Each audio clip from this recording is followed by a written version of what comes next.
नमस्कार, मेरा नाम है सुमित सिंह मेहता। हाजिर हूं आपके सामने इलेक्ट्रोडायनेमिक्स से रिलेटेड एक और नया लेक्चर लेके। आज का हमारा है लेक्चर नंबर 56 और आज के इस लेक्चर का हमारा टॉपिक क्या रहने वाला है? हमारा टॉपिक है एटॉमिक पोलराइजेबिलिटी, जिसके दर्शन हमने एक बार पिछले लेक्चर में कर चुके हैं, लेकिन समय की कमी के कारण हम इस टॉपिक को वहाँ पर पूरा नहीं कर पाए थे। ठीक है, मैंने ये बोला था कि हम इसको क्या करेंगे, एक नया सेपरेट वीडियो बना देंगे इसमें, जिसको लेकर मैं आज आपके सामने क्या हूँ, हाजिर हूँ। तो फटाफट बिना कोई देरी किए हुए कॉपी पेन निकालो और हिंट डालो क्या, एटॉमिक पोलराइजेबिलिटी। अब जैसे कि हमने पिछले लेक्चर में डिस्कस किया था कि जब भी हम किसी एक डाइलेक्ट्रिक एटम को किसी एक्सटर्नल इलेक्ट्रिक फील्ड में रखते हैं तो वो एटम जो एटम का चार्ज डिस्ट्रीब्यूशन होता है वो क्या हो जाता है, डिफॉर्म हो जाता है, और वहां पर एक डाइपोल क्या होता है, इंड्यूस्ड होता है, जिसे हम क्या बोलते हैं, इंड्यूस्ड डाइपोल बोलते हैं। और उस एटम को हम क्या बोलते हैं, पोलराइज्ड एटम बोलते हैं। और उस इंड्यूस्ड डाइपोल का जो डाइपोल मूवमेंट होता है वो एक्सटर्नल इलेक्ट्रिक फील्ड के डायरेक्टली प्रोपोर्शनल होता है।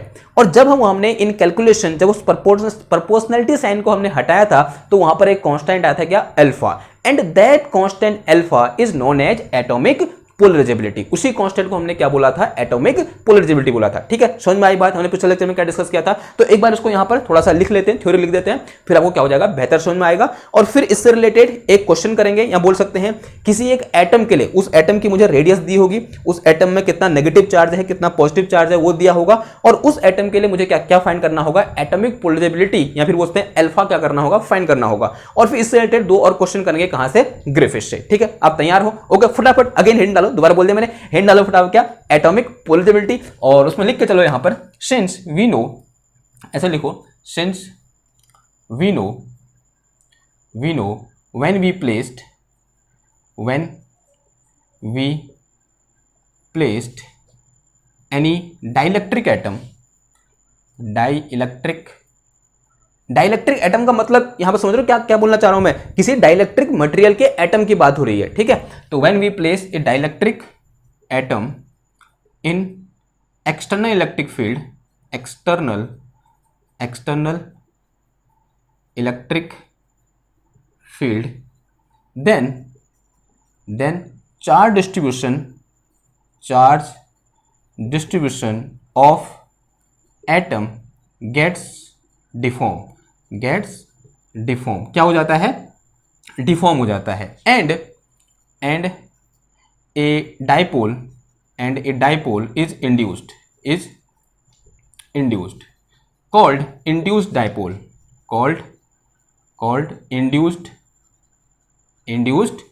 जिसे हम क्या बोलते हैं, इंड्यूस्ड डाइपोल बोलते हैं। एंड दिस एटम, जिसमें डाइपोल क्या हुआ, इंड्यूस हुआ, या उससे जिसका चार्ज डिस्ट्रीब्यूशन डिफॉर्म हुआ, उसको हम क्या बोलते हैं, दिस एटम, या फिर this deform atom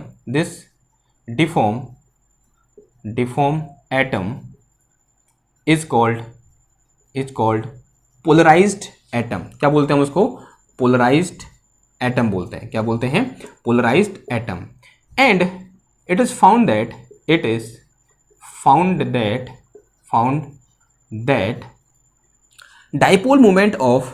dipole moment, किसी भी डाइपोल का क्या होगा, डाइपोल मोमेंट होगा, dipole moment P of induced dipole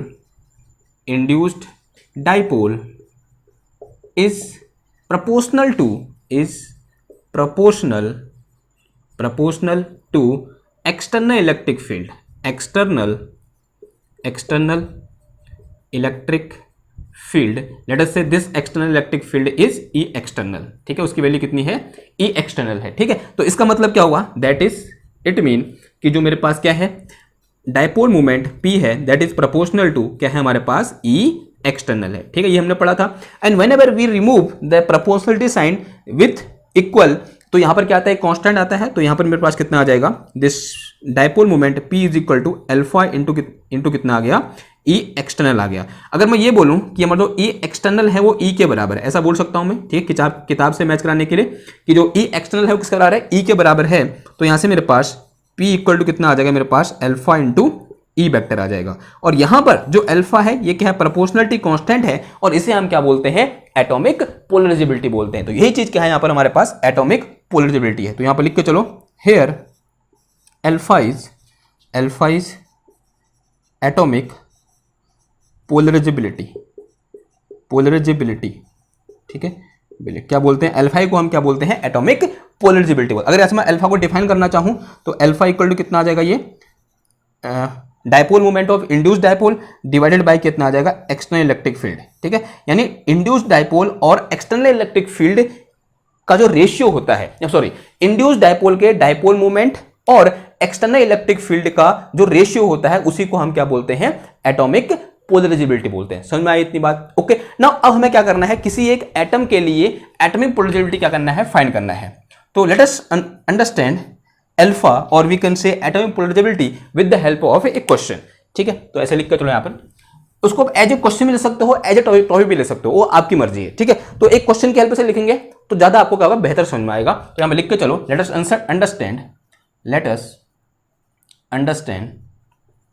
understand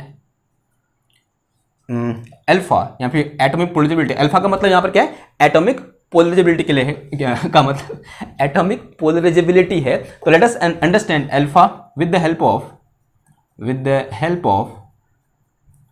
of a question. Okay, now question क्या है, क्वेश्चन लिख के चलो यहां पर। तो लेट अस कंसीडर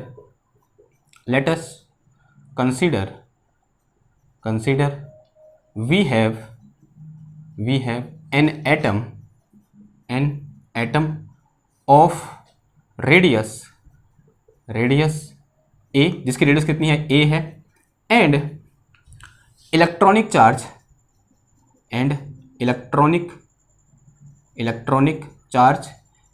चार्ज का मतलब इसको ये बोल सकते हैं चार्ज ऑफ इलेक्ट्रॉन, जितने उसमें इलेक्ट्रॉन है उन सब का चार्ज, या बोलते हैं charge due to electron cloud, इसको ये बोल सकते हो चार्ज ऑफ इलेक्ट्रॉन क्लाउड भी बोल सकते हो। क्या बोल सकते हो, charge of electron, CLOUD, electron cloud is -q and charge of, इतना ही क्या होगा, पॉजिटिव चार्ज होगा, वो कहां होगा, न्यूक्लियस में होगा, and charge of nucleus is +q, nucleus का चार्ज कितना है, +q है। Then find atomic polarisability of that atom, atomic polarisability of that atom, उस एटम की क्या करो, एटॉमिक पोलराइजेबिलिटी क्या करो, फाइंड करो। ओके, नाउ आंसर लिखो कि इसका आंसर क्या हो जाएगा।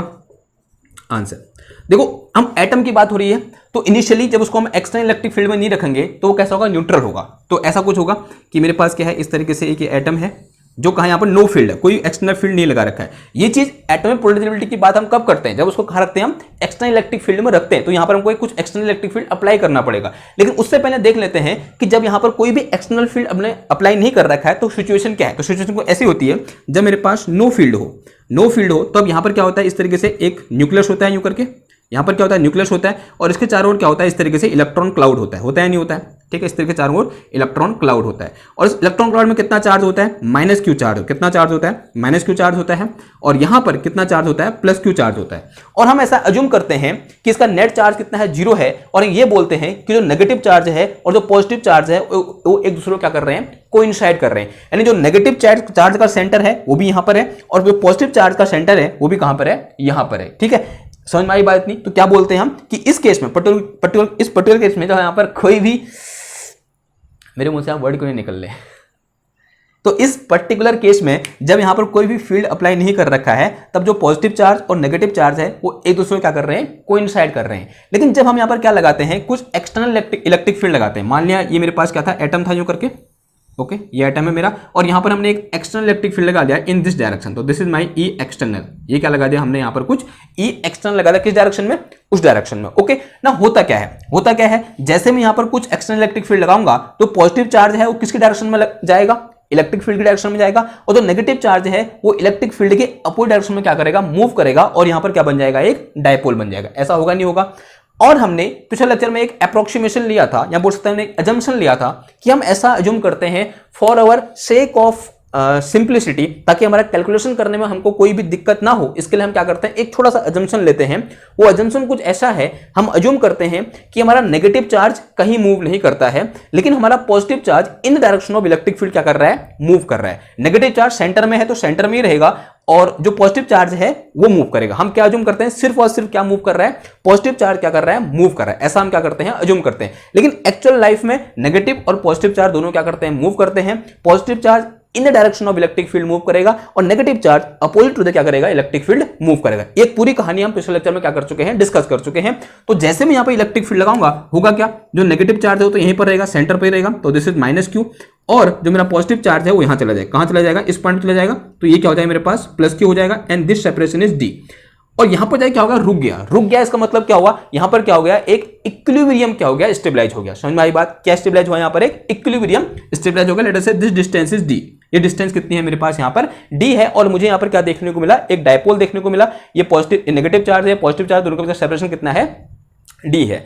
नाउ इक्विलिब्रियम कंडीशन क्या होगी, देखो हो क्या रहा था, इस पर इधर क्यों, ये पॉजिटिव चार्ज है, इस पर इधर की ओर फोर्स लग रहा था कितना, एफ एक्सटर्नल, कितना फोर्स लग रहा था, एफ एक्सटर्नल, और इस पॉजिटिव चार्ज में ये नेगेटिव चार्ज फोर्स लगा रहा है कहां की ओर, इधर की ओर, और ये फोर्स कितना है मेरे पास, एफ ई के बराबर है, यानी F due to electronic charge configuration, या बोल सकते हैं F due to electron cloud, this is F E and this F external is F due to force due to this external electric field. तो equilibrium की condition क्या हो जाएगी, अगर मैं कहां पर देखूं, एट इक्विलिब्रियम देखूं, कहां पर देखूं, एट इक्विलिब्रियम, जो मेरे पास F due to electronic charge configuration वो हो जाएगा, किसका हो जाएगा मेरे पास, एफ एक्सटर्नल फील्ड का हो जाएगा, तभी तो यहां पर क्या हो जाएगा, फिक्स हो जाएगी ना डिस्टेंस। ये डिस्टेंस फिक्स कब होगी, जब एफ एक्सटर्नल इक्वल टू किसका हो जाएगा, एफ ई के बराबर होगा। ऐसा होगा नहीं होगा, आंसर है हाँ जी होगा ना। अब देखो, अब अज्यूम करो कि इस माइनस क्यू का इस पर्टिकुलर पॉइंट पर जहां पर ये प्लस क्यू रखा हुआ है, ध्यान सुनना बात को, इस माइनस क्यू का यहां पर जहां पर माइनस प्लस क्यू रखा हुआ है, यहां पर कुछ इलेक्ट्रिक फील्ड होगा, और अज्यूम करो वो इलेक्ट्रिक फील्ड कितना है, ई है। तो ऐसा बोल दो कि ये क्या हो जाएगा, देखो क्यू इंटू ई हो जाएगा, होगा नहीं है, क्यू ई होता है ना, एफ इक्वल टू क्या होता है, क्यू ई होता है।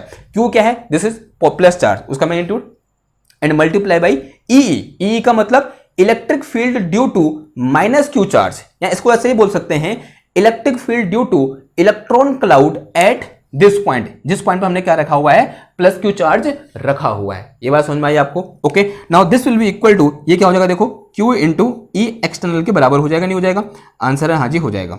देखो इन दोनों कैंसिल हो जाएंगे, तो यहां से मेरे पास क्या निकल के आ गया, ई इक्वल टू किसका आ गया मेरे पास, यहां पर ई एक्सटर्नल के बराबर आ गया। तो this is the equilibrium condition. ये क्या निकल के आई मेरे पास, इक्विलिब्रियम की कंडीशन निकल के आई।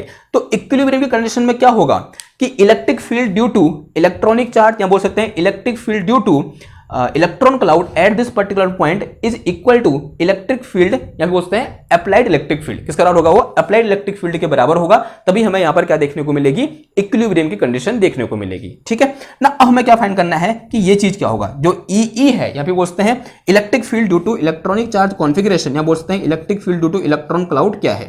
तो this is electric field due to electron cloud at, यहां पे where plus q is placed, ठीक है, या फिर at the distance from the centre, इसको भी बोल सकते हो at the distance from centre, at the distance from centre,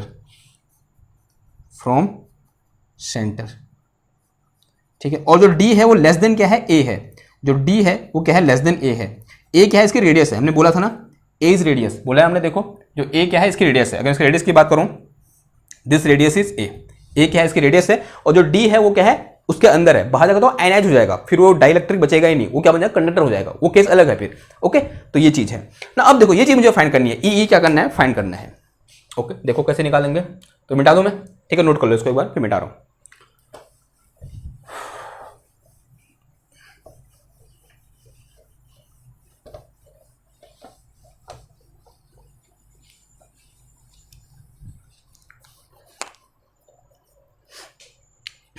देखो कुछ ऐसा है कि नाउ फाइंड ई क्या करो, ई क्या करो, फाइंड करो। उसके लिए अज्यूम कर लो कि मेरे पास क्या है, एक सॉलिड स्फीयर है यूं करके, ओके, क्योंकि मुझे क्या निकालना है, electric field due to electronic charge configuration. तो इलेक्ट्रॉनिक चार्ज को इस तरीके से डिस्ट्रीब्यूटेड होगा यूं करके, ओके, जो कैसा होगा, यूनिफॉर्म होगा, जिसका नेट चार्ज कितना है मेरे पास, माइनस क्यू है, और इसकी रेडियस कितनी है, यहाँ से यहाँ तक ए है, या नहीं है, ए, आंसर है हाँ जी है। अब मुझे निकालना कहाँ पे, इलेक्ट्रिक फील्ड यहाँ पर निकालना है, जो यहाँ से डी डिस्टेंस पर है, ये डिस्टेंस कितनी है यहाँ से यहाँ तक, दिस इज डी। इस पॉइंट में मुझे क्या करना है, इलेक्ट्रिक फील्ड फाइंड करना है। निकाल दोगे, कैसे निकालोगे, by the help of Gauss law. तो गॉस लॉ लगाने के लिए मुझे क्या चाहिए, यहाँ पर एक गॉसियन सरफेस ड्रॉ करना पड़ेगा। तो एक इस तरीके से मैंने क्या कर दिया, एक गॉसियन सरफेस ड्रॉ किया। तो फ्रॉम गॉस लॉ हमारे पास क्या होता है, this is close integration, this one is e dot n cap into कितना आ गया, डी एस आ गया, and this is equal to q enclose divide में कितना आ गया, ये एप्सिलॉन नॉट आ गया। ठीक है, अब इतना आया तो कैसे सॉल्व करोगे, देखो ये तो ऐसे रहा, this is e dot n cap into कितना आ जाएगा, डी एस आ जाएगा, 1 over epsilon naught. Q enclose क्या लिख सकता हूँ मैं, इसको लिखता हूँ मैं रो इंटू डी टाउ लिख सकता हूँ, आंसर आज लिख सकता हूँ। ये वाला टर्म ऐसे रहने दो, this is e dot n cap into कितना आ गया, डी एस आ गया, this is equal to 1 by epsilon naught. Rho equal to कितना हो जाएगा, इसकी चार्ज डेंसिटी, चार्ज डेंसिटी क्या हो जाएगी इसकी, total charge divided by total volume.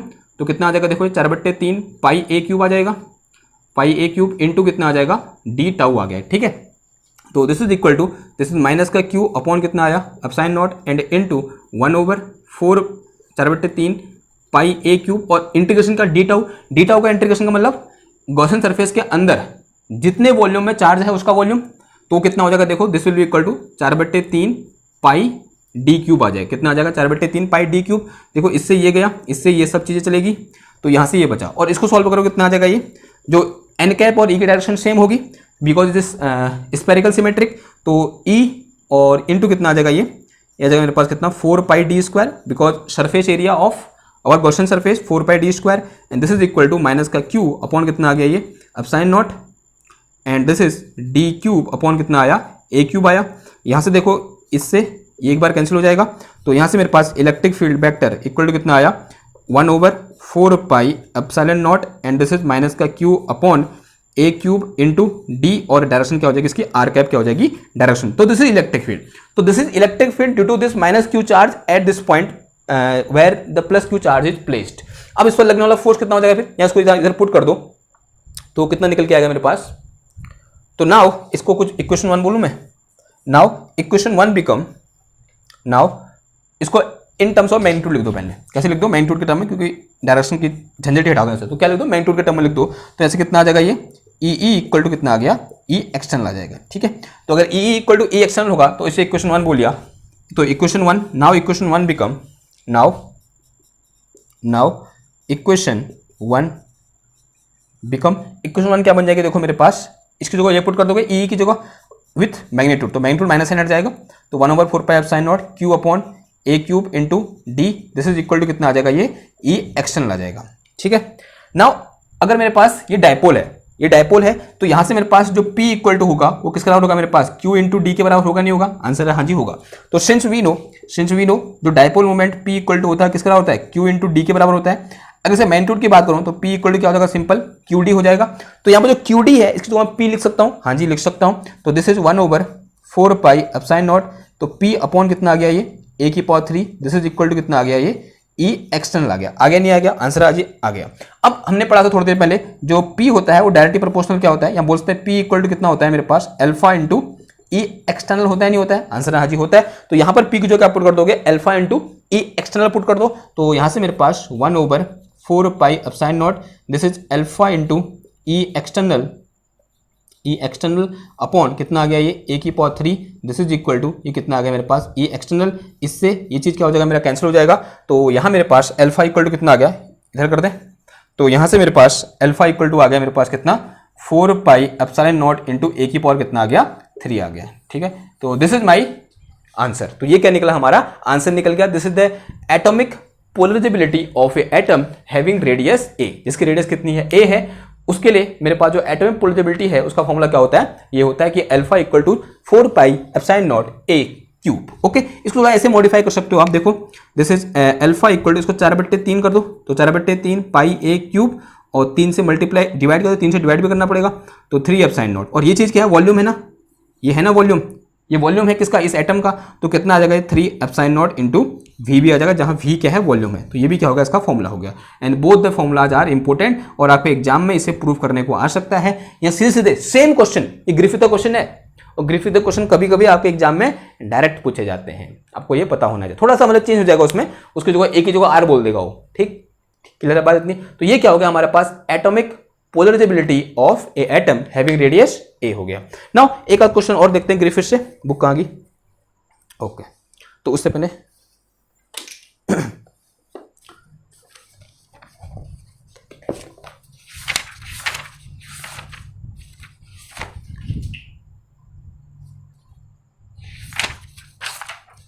Atomic polarisability से ना, हाँ इसमें एक क्वेश्चन था मैं देख रहा था अभी। हाँ प्रॉब्लम 4.1 देखो, कौन सा देखो, ग्रिफिथ की प्रॉब्लम 4.1। अगर आपका किताब है फटाफट प्रॉब्लम में 4.1 निकालो। मैं पूरी प्रॉब्लम नहीं लिखूंगा, मैं सिर्फ यहाँ पर प्रॉब्लम पढ़ूंगा, उससे क्या करूंगा फटाफट सॉल्व करूंगा, ठीक है। ओके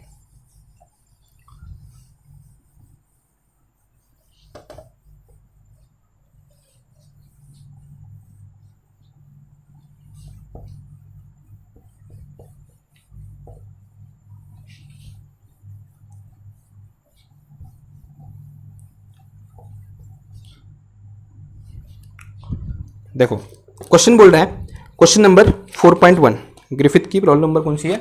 4.1 है। 4.1 उसमें दे रखा है ए हाइड्रोजन एटम, एक क्या है हाइड्रोजन एटम है with A Bohr radius of half an angstrom. एक हाइड्रोजन एटम है जिसकी रेडियस आर इक्वल टू कितनी है? 1/2 एंगस्ट्रॉम है, ठीक है, ऐसा कुछ बोल रहा है। Is situated between two metal plate 1 millimetre apart. तो मेरे पास क्या है, एक इस तरीके से एक मेटल प्लेट है यूं करके, ओके, जिनके बीच का सेपरेशन कितना है? 1 मिलीमीटर है। कितना है? 1 मिलीमीटर। लेट अस से this separation is capital D. तो कैपिटल डी इक्वल टू कितना है मेरे पास? 1 मिलीमीटर है। और इन दोनों के बीच में क्या रखा है हमने? एक हाइड्रोजन एटम रखा है जिसके पास एक इलेक्ट्रॉन होता है और एक क्या होता है? प्रोटॉन होता है। That is our hydrogen atom, okay. फिर उसने बोल रखा है which are connected to opposite terminal of 500 volt battery. इसको क्या कर दिया है? एक 500 वोल्ट की बैटरी से इस तरीके से कनेक्टेड कर दिया है उनके उसके अपोजिट टर्मिनल से। तो कहने का मतलब अगर ये बैटरी है तो एक प्लेट नेगेटिव से कनेक्टेड है और एक प्लेट किससे कनेक्टेड है? पॉजिटिव से कनेक्टेड है। और ये कितना है मेरे पास टोटल यहां पर? 500 वोल्ट है, ठीक है। What fraction of the atomic radii does the what fraction of the atomic radius does the separation distance D रफली, यानी क्या फ्रैक्शन होगा बोल रहा है, एटॉमिक रेडियस और डी का फ्रैक्शन। कहने का मतलब जो अगर एटॉमिक रेडियस में क्या बोलूं, माना ये एटम है मेरे पास, माना इसकी रेडियस कितनी है? आर बोल दी मैंने, तो r upon d. R upon d का मतलब जब यहां पर क्या इलेक्ट्रिक फील्ड होगा ना, बताओ यहां पर क्या होगा? इलेक्ट्रिक फील्ड होगा, बिकॉज ये क्या है? प्लेट है, तो इसके बीच में कुछ इलेक्ट्रिक फील्ड होगा। इलेक्ट्रिक फील्ड के कारण यहां पर क्या होगा? कुछ डायपोल बनेगा, एक इंड्यूस्ड डायपोल होगा। उस इंड्यूस्ड डायपोल का में जो चार्जों के बीच का सेपरेशन होगा वो कितना है? डी है। तो ये रेशियो क्या होगा? ये हमें क्या करना है? फाइंड करना है। पहले तो ये है, और क्या बोले, हाँ, या फिर the distance D amount fraction, तो ये नीचे आएगा ना, फ्रैक्शन निकालना, तो डी अपॉन आर आएगा। क्या आएगा? डी अपॉन आर मुझे क्या करना है? फाइंड करना है। Estimate the voltage you should need with this apparatus to ionise the atom, ठीक है। एक हमको वोल्टेज फाइंड करना है, दूसरा क्वेश्चन है इसी में वोल्टेज फाइंड करना है ताकि ये एटम क्या हो जाए? आयनाइज हो जाए। और उसने कुछ और दे रखा, देखो फिर बोल रहा है use the value of alpha from table point 1, और आपको एटॉमिक पोलराइजेबिलिटी की वैल्यू दे रखी है। अल्फा इक्वल टू दे रखा कितना? अल्फा इक्वल टू दे रखा है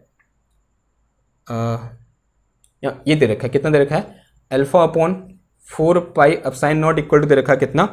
0.667 into 10 to the power -30 metre cube, ये दे रखा है। This is the value of alpha. ये क्या है मेरे पास? वैल्यू ऑफ अल्फा है, ठीक, ओके। चलो देखो करो होगा क्या।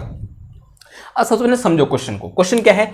एक यहां पर मेटल प्लेट है और मेटल प्लेट को दो मेटल प्लेट है, यानी सिंपल सा क्या संधारित्र है, ये कैपेसिटर है या नहीं है? कैपेसिटर। और कैपेसिटर के बीच में क्या होगा? कुछ ना कुछ यहां पर इलेक्ट्रिक फील्ड होगा, होगा नहीं होगा? आंसर है हाँ जी, होगा।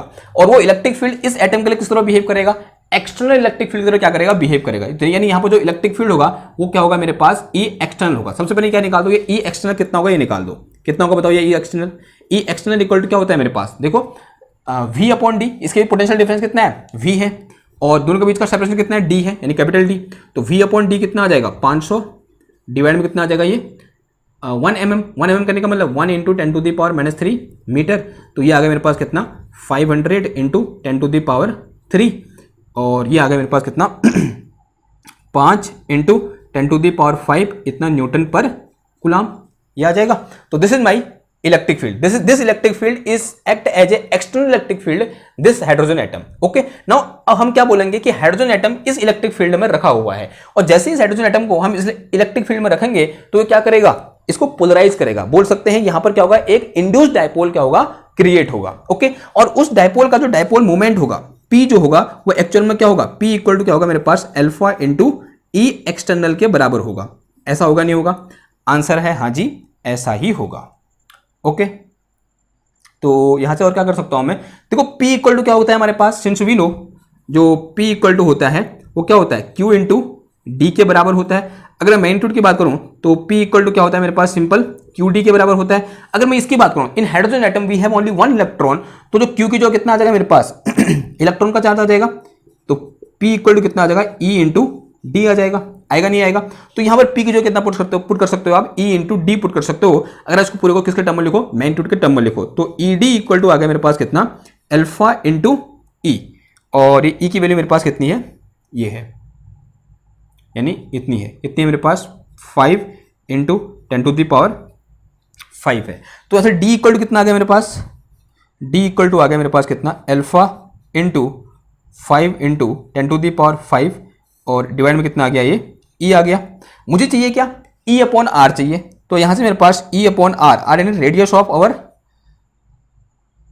हाइड्रोजन एटम, तो E upon r equal to कितना आ गया, alpha into 5 into 10 to the power 5, और अगर यहाँ R से डिवाइड कर तो यहाँ भी R से डिवाइड करना पड़ेगा, तो R इंटू कितना आ गया, ये E आ गया। ठीक है, देखो R हमें दिया हुआ है कितना है, इतना है, और अल्फा में दिया हुआ है कितना है, इसको इधर मल्टीप्लाई कर दो तो आंसर आ जाएगा हमारा। तो अल्फा इक्वल टू कितना आ गया मेरे पास, देखो this is equal to 4 pi epsilon naught into 0.667, and फिर इंटू कितना आ गया, ये 10 टू द पावर -30, और फिर इंटू कितना आ गया 5, फिर इंटू कितना आ गया, ये 10 टू द पावर 5 आ गया, और डिवाइड में कितना बचा, डिवाइड में बचा R की वैल्यू कितनी है, 1/2 एंगस्ट्रॉम, यानी 1/2 इंटू 10 टू द पावर -10 हो गया, एंड E की वैल्यू कितनी है, देखो 1.6 इंटू 10 टू द पावर -19, ऐसा कुछ हुआ। तो यहां से मेरे पास D upon R is equal to, इसकी वैल्यू कितनी होती है, 1/9 10 टू द पावर 9 होती है, तो कितना आ गया, ये 667 इंटू 10 टू द पावर -30, और इंटू कितना आ गया, 5 आ गया, and into this is 10 to the power 5, और डिवाइड में कितना आ गया, ये this is 9 into 10 to the power 9, इसकी वैल्यू पुट कर दी, एंड फिर इंटू 10 टू द पावर -10, फिर इंटू कितना आ गया, 1/2 आ गया, फिर into 1.6 into 10 to the power -19, इतना आ गया आंसर। ठीक है, इसे कैलकुलेट करना क्या आपके लिए कोई बहुत बड़ी बात है, बताओ बड़ी बात है या नहीं है? कोई बड़ी बात नहीं है भाई, सिंपल सा कैलकुलेशन है, आप इसको कर लोगे। देखो मैंने भी थोड़ी देर पहले किया है, तभी मैं बोल रहा हूँ, मैंने बुक में किया है। देखो आंसर तो मेरे को याद नहीं है, पर मैं अभी मैंने कॉपी में किया था यार, कहाँ क्या कॉपी, ये इसे टाइम बचता है ना, पहले कर लिया। तो ये आ रहा है मेरे पास कितना, 4.6 इंटू 10 टू द पावर -6, कितना आ रहा है, 4.6 इंटू 10 टू द पावर -6, तो ये आंसर आ रहा है हमारे पास कितना, 4.6 इंटू 10 टू द पावर -6। तो ये क्या निकला, इन दोनों के बीच का रेशियो निकला, या बोलते हैं फ्रैक्शन निकल गया। ठीक, किधर है इतनी बात। अब जो दूसरा क्वेश्चन है वो ज्यादा इंपॉर्टेंट है। दूसरा क्वेश्चन कुछ ऐसा है कि इस एटम को आयनाइज करने के लिए हमें क्या करना है, एटम को आयनाइज करना है। इस एटम को आयनाइज करने के लिए मुझे यहां पर कितना पोटेंशियल लगाना पड़ेगा, तो potential need to ionise atom, इसमें सेकंड क्वेश्चन क्या है, potential need to ionise the atom, atom को आयनाइज करने के लिए कितना पोटेंशियल हमें चाहिए। ओके, यानी V निकालना है। अब देखो आयनाइज करने का क्या मतलब हुआ, आयनाइज करने का मतलब होता है कि इलेक्ट्रॉन को एटम से बाहर निकाल देना। ओके, अगर मैं मिनिमम पोटेंशियल की बात करूं तो जस्ट बाहर निकालना, वही तो हुआ ना, जस्ट बाहर निकालना, जस्ट जैसे ही बाहर निकालेंगे वो क्या हो जाएगा, आयनाइज हो जाएगा। तो उसके लिए मुझे क्या करना पड़ेगा, जो यहां पर D है, देखो डायपोल कैसे होता है, ये मेरे पास क्या था, एटम था, और हम क्या बोलते हैं, ये नेगेटिव चार्ज तो यहीं पर रहता है, और जो पॉजिटिव चार्ज है वो खिसकता है विद अवर अजम्पशन। ऐसा होता नहीं है, पॉजिटिव चार्ज नहीं खिसकता, मतलब दोनों खिसकते हैं, लेकिन हम क्या बोलते हैं कि ओनली और कौन खिसक रहा है, पॉजिटिव चार्ज खिसक रहा है। तो पॉजिटिव चार्ज जैसे ही खिसक के कहां पहुंचेगा, इसकी रेडियस पर पहुंचेगा, बोलते हैं इसके सरफेस पर पहुंचेगा, तो उसके बाद जस्ट क्या हो जाएगा, मतलब उसके बाद ही वो क्या होगा, आयनाइज होगा। यानी जो मिनिमम पोटेंशियल चाहिए वो कितना चाहिए, इतना चाहिए, यानी इसकी रेडियस को, इसका जो D है वो किस तरह हो जाएगा मेरे पास, R के बराबर हो जाएगा। जो D इक्वल टू किस तरह हो जाएगा, आर के बराबर हो जाएगा। जैसे ही डी इक्वल टू आर होगा वैसे ये क्या हो जाएगा, आयनाइज हो जाएगा। यहां बोलते हैं उसके जस्ट एक स्टेप बाद क्या हो जाएगा, आयनाइज हो जाएगा। यानी कौन सी कंडीशन निकालनी है, ये कंडीशन कब अचीव होगी, यानी डी इक्वल टू आर कब अचीव होगा, वो पोटेंशियल हमें क्या करना है, फाइंड करना है। ये क्या है, प्लस क्यू है। ठीक है, क्लियर है इतनी बात। ओके, तो इसके लिए सिंपल क्या कर दो, यहाँ पर डी की जो कितना पुट कर दो, आर पुट कर दो, तो क्या आ जाएगा मेरे पास, देखो e r, r n radius, तो ई आर इक्वल टू कितना आ गया मेरे पास, अल्फा इंटू ई एक्सटर्नल आ गया। ओके, तो यहां से e r is equal to, जैसे अल्फा तो ऐसे रहा, ई एक्सटर्नल इक्वल टू कितना होता है, वी अपॉन डी होता है। हमें क्या चाहिए, वी चाहिए, तो वी इक्वल टू आ गया मेरे पास कितना, ई आर डी अपॉन कितना आ गया, अल्फा आ गया। तो potential v equal to e की वैल्यू कितनी होती है, 1.6 into 10 to the power minus 19 into alpha, alpha की वैल्यू सॉरी आर की वैल्यू कितनी होती है, रेडियस कितनी है देखो 1/2 into 10 to the power minus 10 into d कितना है मेरे पास, देखो 1 into 10 to the power minus 3, क्योंकि 1 मिलीमीटर है, ये देखो इधर लिखा है। और अल्फा की वैल्यू कितनी है, अल्फा ये है ना, कितना है मेरे पास, देखो this is 0.0667 into 10 to the power minus 30, फिर इंटू कितना आ गया, ये 4 पाई एप्सिलॉन नॉट आ गया। तो यहाँ से v equal to 1/4 pi epsilon naught की वैल्यू कितनी होती है, 9 10 टू द पावर 9, तो 9 into 10 to the power 9 into 1.6 into 10 to the power minus 19 into 1/2 into 10 to the power minus 10 into 1 into 10 to the power minus 3, और divide में कितना आ गया मेरे पास है, दिस इज 1.0667, जीरो भी है क्या, जीरो नहीं है ना, इतना ही है खाली, 1.667 into 10 to the power minus 30, ये आ गया। ये सॉल्व कर दो, आपका आंसर निकल जाएगा। ठीक है, मैंने अभी सॉल्व किया थोड़ी देर पहले, क्योंकि उससे टाइम बचता है। देखो सॉल्व करके कितना आया था मेरा,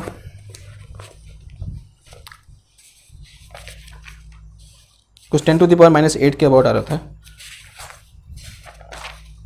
+8 आ रहा है, 1.07 इन 10 टू द पावर +8, क्या बोल रहा हूँ, पोटेंशियल निकाल रहा हूँ, 1.07 into 10 to the power 8 volt. Okay, इतना पोटेंशियल चाहिए किसी एक हाइड्रोजन एटम को क्या करने के लिए, आयनाइज करने के लिए, जब उस हाइड्रोजन एटम को कहाँ रखा हो हमने, एक पैरेलल प्लेट कैपेसिटर के अंदर रखा हो। क्लियर हुई इतनी बात। तो ये क्या था, एक यहाँ पर महत्वपूर्ण क्वेश्चन था। ओके, अगर टाइम बचा है तो एक क्वेश्चन यहाँ पर और सॉल्व करते हैं। ठीक, देखो हाँ बहुत टाइम है, अभी तो 32 मिनट रुके। देखो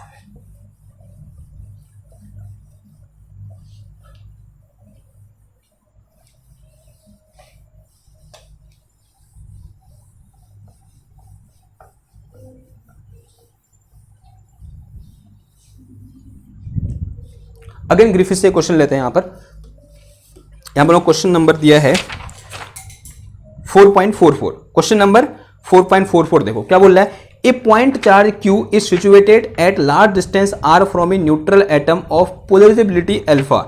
Find the force of attraction between them. देखो बहुत अच्छा क्वेश्चन है। क्वेश्चन नंबर 4.4 ग्रिफिथ का 4.4 की बात हो रही है। देखो एक मेरे पास क्या है, पॉइंट चार्ज है, this is point charge plus Q, और ये बहुत दूर रखा हुआ है किससे, किसी एक एटम से, जो एटम कैसा है, न्यूट्रल एटम है। ये मेरे पास क्या है यहाँ पर, एक न्यूट्रल एटम है इस तरीके से, this is my neutral atom, यूं करके ऐसा रख दिया मैंने। Okay, this is our neutral atom जो यहाँ से बहुत दूर रखा हुआ है। ठीक, और उसने बोला है इसका सेपरेशन कितना है, R है, कितने डिस्टेंस पर रखा हुआ है, R डिस्टेंस पर रखा हुआ है, यानी ये जो सेपरेशन है यहाँ से यहाँ तक, दिस इज R, ये चीज क्या है मेरा R है। मुझे इन दोनों को भी लगने वाला फोर्स क्या करना है, फाइंड करना है, और ये कैसा है, न्यूट्रल है। ये कैसा है, न्यूट्रल की स्पेलिंग क्या होती है यार, सही देख लो, NUTRAL। ठीक, ये क्या है, न्यूट्रल है। कोई फोर्स लगेगा, बताओ बताओ, क्या कोई फोर्स लगेगा, ये न्यूट्रल एटम है और ये प्लस Q चार्ज है, इससे बहुत दूर रखा हुआ है, क्या इन दोनों में कोई फोर्स लगेगा। देखो इनिशियली अगर आप 11th में पढ़ते हो, 12th में पढ़ते हो, और आप BSc में पढ़ते हो, कोई फर्क नहीं पड़ता उससे। ठीक है, आप मतलब कहीं पर भी हो और आपने ये कॉन्सेप्ट नहीं पढ़ा है जो अभी हमने पढ़ा है, थोड़ी देर पहले जो हमने पढ़ा, तो आप कहोगे कि इन दोनों में कोई फोर्स नहीं लगेगा, because it is our plus Q charge and it is neutral. Book question ने खुद बोला है कि कैसा एटम है, ये न्यूट्रल एटम है। तो अगर ये न्यूट्रल है, इसका चार्ज कितना है, 0 है, इसमें प्लस Q चार्ज है, तो कोई फोर्स लगेगा, इसमें कोई फोर्स नहीं लगेगा, कोई इलेक्ट्रोस्टैटिक फोर्स नहीं लगेगा। लेकिन अब हमने क्या पढ़ लिया है, पोलराइजेशन पढ़ लिया। हम बोल सकते हैं कि जब हम किसी एटम को इलेक्ट्रिक फील्ड के प्रेजेंस में रखते हैं, तो हमने पढ़ा है वो क्या हो जाता है, उसमें एक डाइपोल इंड्यूस होता है, वो हमने पढ़ा हुआ है। लेकिन अब इसका मतलब अब हम वो पुराना वाला आंसर नहीं देंगे कि इनके भी लगने वाला फोर्स कितना होगा, 0 होगा। तभी ये क्वेश्चन क्या है, महत्वपूर्ण है। तो यहां पर कुछ ना कुछ फोर्स लगेगा, और फोर्स क्यों लगेगा, क्योंकि ये जो एटम है ना मेरे पास, ये इसके इलेक्ट्रिक फील्ड में रखा हुआ है, ये चाहे कितनी ही दूर हो इधर से, हम जानते हैं ना 1/r² के साथ वेरी करता है, और कैसा होता है, एक्शन एट ए डिस्टेंस पर डिपेंड करता है हमारा कुलाम्स लॉ, करता है नहीं करता है, एक्शन एट ए डिस्टेंस चाहे कितनी ही दूर हो वहां पर उसका इलेक्ट्रिक फील्ड होगा ही होगा, जब तक कि हमारा आर क्या नहीं हो जाता, इंफिनिटी नहीं हो जाता। क्लियर है बात? तो यहां पर इसका कुछ ना कुछ तो इलेक्ट्रिक फील्ड होगा नहीं होगा, आंसर है हाँ जी होगा। कितना इलेक्ट्रिक फील्ड होगा, अगर मैं यहां पर ई एक्सटर्नल की बात करूं तो कितना हो जाएगा, वो E external is due to this plus q charge and this will be equal to 1/4 pi epsilon naught q upon r square r cap के बराबर होगा। इतना इलेक्ट्रिक फील्ड है यहां पर। अब आर उसने वेरी लॉन्ग बोल दिया तो क्या फर्क पड़ रहा है उससे, है तो सही ना, यहाँ पर पॉइंट चार्ज है, यहाँ पे इलेक्ट्रिक फील्ड है तो सही। और जैसे ही मैं इस एटम को, न्यूट्रल एटम को इस इलेक्ट्रिक फील्ड की प्रेजेंस में देखूंगा तो यहां पर क्या होगा, एक इंड्यूस्ड डायपोल होगा, यानी एक इंड्यूस्ड डायपोल क्या होगा, क्रिएट होगा। अब इलेक्ट्रिक फील्ड की डायरेक्शन हमको पता होनी चाहिए, तभी तो उसके अकॉर्डिंग मैं डायपोल की डायरेक्शन को पता करूंगा। तो इलेक्ट्रिक फील्ड की डायरेक्शन कहां की ओर होगी, ये प्लस क्यू चार्ज है, यानी किस डायरेक्शन में, आर कैप डायरेक्शन में, और ये आर कैप डायरेक्शन ये है, तो अभी इलेक्ट्रिक फील्ड डायरेक्शन क्या है मेरे पास, ये है। तो this is direction of electric field, यहां बोलते हैं एक्सटर्नल इलेक्ट्रिक फील्ड। ओके, तो यहां पर जो डायपोल क्रिएट होगा वो किस डायरेक्शन में होगा, इलेक्ट्रिक फील्ड की डायरेक्शन होगा। या बोलते हैं पॉजिटिव चार्ज इधर की ओर शिफ्ट होगा और नेगेटिव चार्ज इधर की ओर शिफ्ट होगा, तो यहां पर जो डायपोल बनेगा वो ऐसा बनेगा। ओके, नेगेटिव चार्ज यहां होगा, पॉजिटिव चार्ज यहां होगा, और हम सब जानते हैं डायपोल की डायरेक्शन कहां से कहां की ओर होती है, नेगेटिव चार्ज से प्लस पॉजिटिव चार्ज की ओर होती है। तो डायपोल की डायरेक्शन कैसे हो जाएगी, ऐसे हो जाएगी। तो this is my dipole. Okay, ये क्या है, मेरा डायपोल है, और इसका डायपोल मोमेंट कितना है मेरे पास, P है। अगर इसका डायपोल मोमेंट P है, we all know that this P equal to क्या होता है हमारे पास, अल्फा जो इसका डायपोल मोमेंट है इंटू कितना आ जाएगा, ये ई एक्सटर्नल आ जाएगा, alpha into e external. Okay ना, अब यहां पर क्या है मेरे पास, एक डायपोल है और एक पॉइंट चार्ज है, मुझे क्या निकालना है, इन दोनों के बीच लगने वाला फोर्स क्या करना है, फाइंड करना। अब एटम भूल जाओ, अब यहां पर क्या है, एक डायपोल है जिसका डायपोल मोमेंट P है और यहां पर एक पॉइंट चार्ज Q है, इन दोनों के बीच क्या निकालना है मेरे को, लगने वाला फोर्स निकालना। कैसे निकालोगे फोर्स, बताओ आप, क्या दिमाग में आता है आपके, फोर्स कैसे निकालोगे कि इन दोनों के बीच कितना फोर्स लग रहा होगा। देखो क्या करो, इस डायपोल के कारण, जो डायपोल यहां पर मैंने बनाया है, इस डायपोल के कारण इस पॉइंट पर, यानी यहां से आर डिस्टेंस पर क्या निकाल दो, इलेक्ट्रिक फील्ड निकाल दो। अगर यहां पर इलेक्ट्रिक फील्ड निकल गया तो F equal to q e करे क्या निकल जाएगा, फोर्स निकल जाएगा। यानी जितना फोर्स ये क्यू इस डायपोल पर लगा रहा होगा उतना ही फोर्स ये डायपोल इस क्यू पर लगा रहा होगा। ऐसा होता है नहीं होता है, न्यूटन का थर्ड लॉ, ठीक, क्रिया प्रतिक्रिया का नियम। क्लियर है इतनी बात? ओके, तो या तो इसके कारण इसका फोर्स निकाल दो या फिर इसके कारण इसका फोर्स निकाल दो। तो इसके कारण इसका फोर्स निकालना क्या आसान है, तो वो निकाल दो। तो उसके लिए मुझे क्या करना पड़ेगा, सबसे पहले इस डायपोल के कारण यहां पर इस पॉइंट पर इलेक्ट्रिक फील्ड फाइंड करना पड़ेगा। तो इलेक्ट्रिक फील्ड ऑफ डायपोल या फिर ई डायपोल इक्वल टू, हमने कुछ पढ़ा हुआ है, e dip is equal to क्या होता है, बड़ा बताओ, फॉर्मूला होता है हमारे पास 1/4 pi epsilon naught into 1/r⁴, और अंदर कितना आता है ब्रैकेट के अंदर, this is r cap dot this one is p vector, फिर यहाँ कितना आता है आर कैप, फिर माइनस कितना आ जाता है यहाँ पर P vector. This is our formula. ठीक है, फॉर्मूला याद होना चाहिए आपको। ओके ना, अब देखो यहाँ पर तो ये कितना आ जाएगा, देखो अगर मैं हमारे केस की बात करूं तो यहाँ मेरे पास कितना आ जाएगा, देखो कहाँ की ओर निकालना है, इधर की ओर निकालना है, यानी यहाँ पर निकालना। तो जो मेरा आर वेक्टर होगा उस डायरेक्शन में, यानी माइनस आर कैप डायरेक्शन में होगा। तो E dip is equal to, in our case ये तो फॉर्मूला था, तो कितना हो जाएगा देखो 1/4 pi epsilon naught into 1/r⁴, और ये कितना आ गया मेरे पास 3 into this is minus r cap आ जाएगा, फिर डॉट कितना आ जाएगा, ये p आ जाएगा, because p is in positive r cap direction, और दिस ब्रैकेट इज क्लोज, और अगेन यहाँ पर कितना आ जाएगा माइनस का आर कैप, फिर माइनस कितना आ जाएगा, ये p आ जाएगा, and this bracket is closed. तो यहाँ से मेरे पास ई डायपोल इज इक्वल टू, ये आ गया मेरे पास कितना 1/4 pi epsilon naught into 1/r⁴ आ जाएगा। अब देखो दोनों क्या है, सेम डायरेक्शन में, लेकिन दोनों के बीच का एंगल कितना है, आर कैप और पी वेक्टर के बीच का एंगल कितना है, आर कैप किस डायरेक्शन में है, इस डायरेक्शन में, यानी माइनस आर कैप किस डायरेक्शन में है, इस डायरेक्शन में, और पी किस डायरेक्शन में, इस डायरेक्शन में। दोनों के बीच एंगल कितना है, 180 है। तो 180 है तो इसका मतलब ये कितना आ जाएगा, माइनस का पी कैप, फिर माइनस कितना आ जाएगा, ये सॉरी माइनस का पी, और फिर कितना आ जाएगा माइनस का आर कैप, फिर माइनस का कितना आ जाएगा पी वेक्टर, और यहाँ 3 तो पहले से है। ओके, ऐसा कुछ आ गया, और एक 2 हो जाएगा, देखो ये प्लस हो जाएगा, और कितना आ जाएगा 2p वेक्टर आ जाएगा। तो मेरे पास यहाँ पर E dipole is equal to 1/4 pi epsilon naught and 1/r⁴, and this is twice of p, और इसको मैं ये लिख सकता हूँ, देखो ये लिख सकता हूँ, आंसर आज लिख सकता हूँ। तो ये कितना आ गया, p इंटू आर कैप आ गया। ये क्या निकला मेरे पास, E of dipole at this point. अब मुझे क्या निकालना है, फोर्स निकालना है। तो F इक्वल टू कितना होता है, QE होता है। तो यहाँ से मेरे पास F equal to 1/4 pi epsilon naught and 1/r⁴, और यह आ जाएगा मेरे पास कितना, QP अपॉन कितना आ गया, हाँ QP इंटू कितना आ गया, आर कैप आ गया। तो दिस इज माई फोर्स। इतना फोर्स लग रहा है किस पर, इन दोनों के बीच कितना फोर्स लग रहा है, इतना फोर्स लगा। तो दिस इज अवर आंसर। ये क्या निकल गया, हमारा आंसर निकल गया। क्या था, एक अच्छा क्वेश्चन था। तो इसको मॉडिफाई कर सकते हो आप, इस P की जगह ये लिख सकते हो alpha into E external put कर सकते हो, और E एक्सटर्नल की जगह ये पुट कर सकते हो, डिपेंडिंग अपॉन अगर आपके पास मल्टीपल चॉइस क्वेश्चन है तो वहां पर आप वेरिएशन कर सकते हो। क्यों, कैसे कर सकते हो, तो P, ये P दिया है, P क्या डायपोल मूवमेंट है of induced dipole, and this is equal to this thing, और यहाँ पर मुझे E एक्सटर्नल की वैल्यू पुट करनी पड़ेगी, और E एक्सटर्नल कितना है मेरे पास, इतना है, तो इन सबको उठाकर यहाँ पुट कर देना, कुछ ना कुछ यहाँ पर नया टर्म निकल के आएगा, वही क्या हो जाएगा, हमारा आंसर हो जाएगा। ठीक है, ये भी हमारा क्या है, आंसर है। लिख देना है कि P क्या है यहाँ पर, ये चीज है।